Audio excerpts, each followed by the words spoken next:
Happy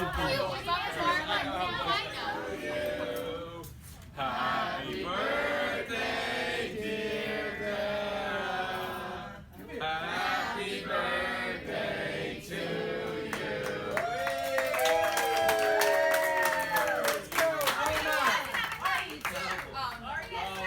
Have another one, Linda. Anybody have a knife? Someone call her over. What's interesting about our perspective as grandchildren is that we only know the Joe Coletta of the past 25 years. So as we call him, Grandpa. So our grandfather is a man who has instilled simple principles. Treat everyone with respect, don't be a jerk, but above all else, relax. So he's a man that can relate any teachable moment to a historic event. So at 7 years old, I may have not understand how my youth football flag game comeback was relatable to the Allies invading Normandy in 1944. Each of those lessons and stories are priceless. So and a large reason why at 24 years old, I still love going back to Grandma and Grandpa's house to sit down in the living room is because of all those priceless memories and stories that continue to this day. But it's not just through Grandpa's words and encyclopedia-like memory that makes him so special, it's his actions. So whether it's attending our sports games or graduations, confirmations, or communions, a quick look to the stands, or in some cases the pew, almost always proved to show Grandpa there and showing his unwavering support. But even the little things, like staying up late with us to watch Yankees play on the West Coast, helping us to create our first PowerPoint presentation when it was brand new on the computer, or even showing us the compost out back and trying to explain why in God's name he was taking an orange peel out of my hands and putting it in the bin outside. While these actions may seem simple, each is a memory we'll always cherish, and you are a man that I will always strive to emulate when I'm a father and eventually a grandfather. When I look around this room full of people here to celebrate you, it's easy to forget that without you, it wouldn't be a matter of us not being the people that we are. We simply wouldn't be here today.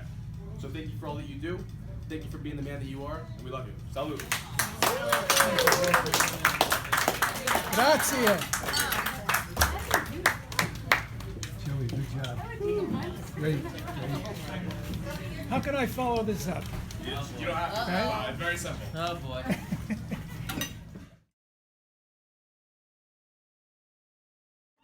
John, honestly, one word out of you, you're out. He's like, I'm out. Thank you, everyone, for coming out to the celebration. Hey, John, seriously. This is your lesson. Chris, I don't care if you're a cop. Get him out! Chris, get him out! Is that security? Thank you all for coming out to the celebration of someone that we could all agree is the epitome of calm, cool, and collected. Except when the topic of the president comes up. 10 years ago for my father's 70th birthday, we all got together, I stood up here, I lightly roasted him. Unfortunately, I used most of my best material during that, so I'm going to keep this much simpler. So, my father was born in 1940 to Italian immigrant parents. My grandparents came to this country separately in hopes of a better life in America. They landed in New York City, and they each began a life in the New World. According to Ellis Island Passenger Manifest records, Margaret and Enrico Coletta, different last name from my grandmother, came here with a combined $67, a jar of homemade gravy, and 3 sticks of pepperoni. According to legend, my grandmother and grandfather met on the internet, fell in love, got married, and a few years later gave birth to our guest of honor. Anyone who knows my father knows his classic stories. Somehow they never seem to get old. I like to call this one, How I Met Your Mother. As the story goes, my parents met in the late 1950s. That's what I was going to talk about, but okay, go on. Too bad. You should have went first. The setting was Newark, New Jersey. I feel like this should be like a Jersey Boys style narration with like the music for it.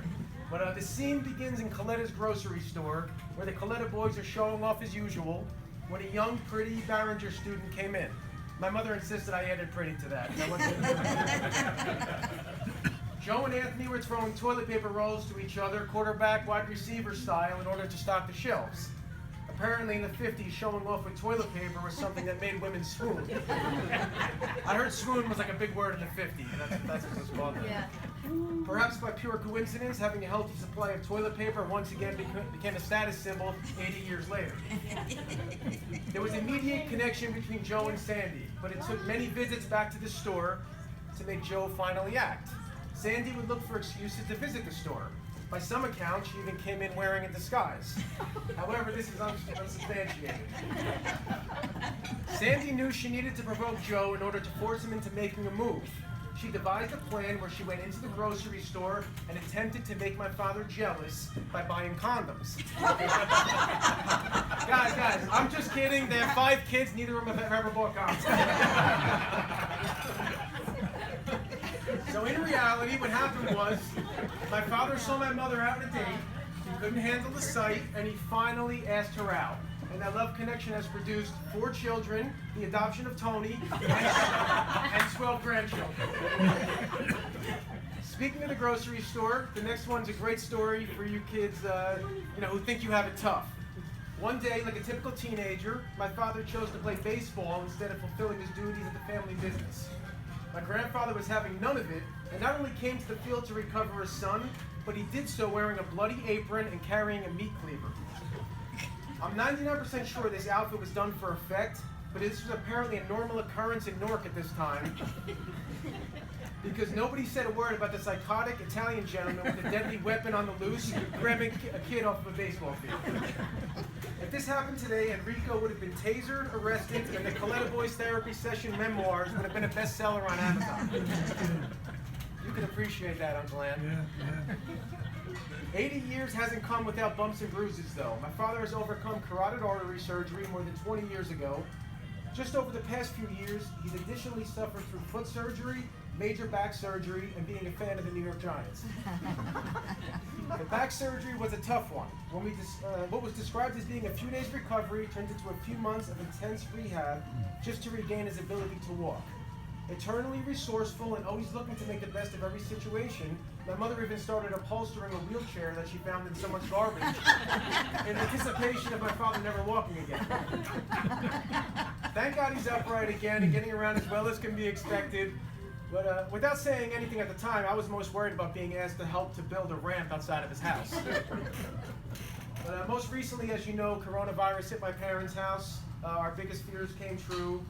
We all felt it. While my mother bared the brunt of the sickness, my father was under the weather for a few days.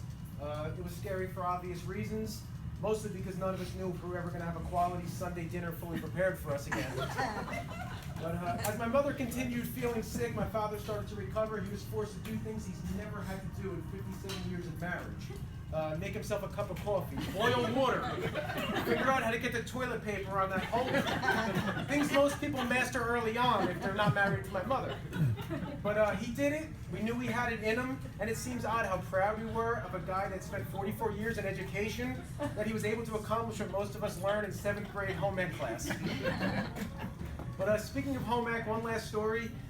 We probably have all heard it, but times like today, this story would have been so insane that we probably would be having this party next to my parents' trailer down by the river, because my father would have been fired during this. But I'll give you the short version. A student in my father's school bakes a cake in class for his sister's birthday.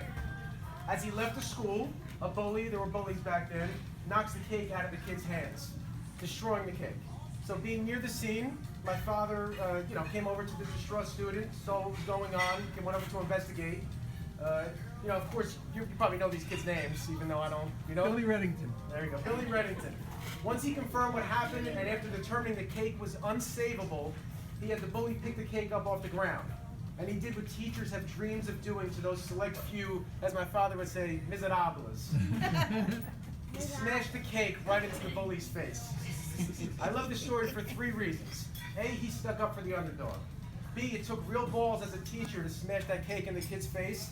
And C, it's the only instance in recorded history of my father ever wasting food.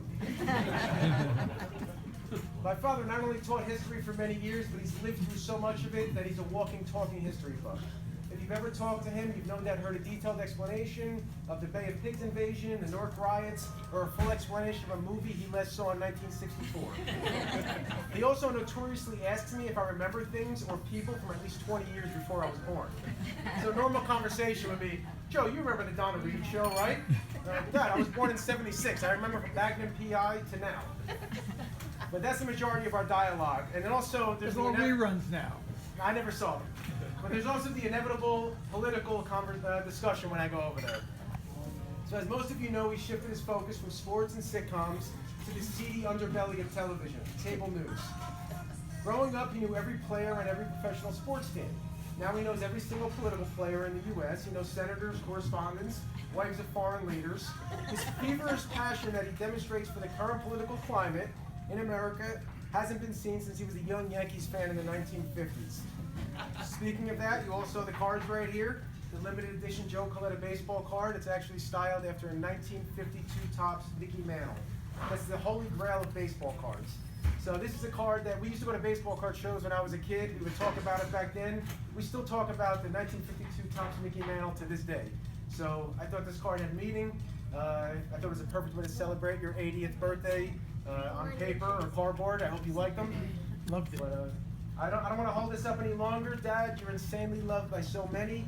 I constantly have people tell me how much they adore when I post something about you and Mom on social media. Even those that don't know you, they can't get enough of you guys. So 10 years ago, I stood up here at his 70th birthday. I said, anyone who knows my father loves my father, which is still the same today, except those driving behind him on a one-lane highway are the thousands of players that have played in the game that you've umpired. Although he is officially retired from umpiring. I don't know if he announced that, but that's the fact right there. So everyone in his family is so lucky to have you as a father, a grandfather, brother, or uncle. As I mentioned before, your signature cool, calm, and collected approach to everything is so refreshing in a world that's become a million miles an hour. We love you more than...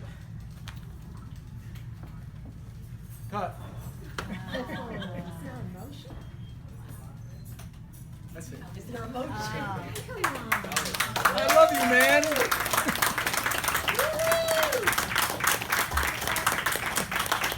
Thank you all. It's great. I love you all. Again, you all wouldn't be here if it wasn't you. Love you, Grandpa. Woo! Thanks again for everything.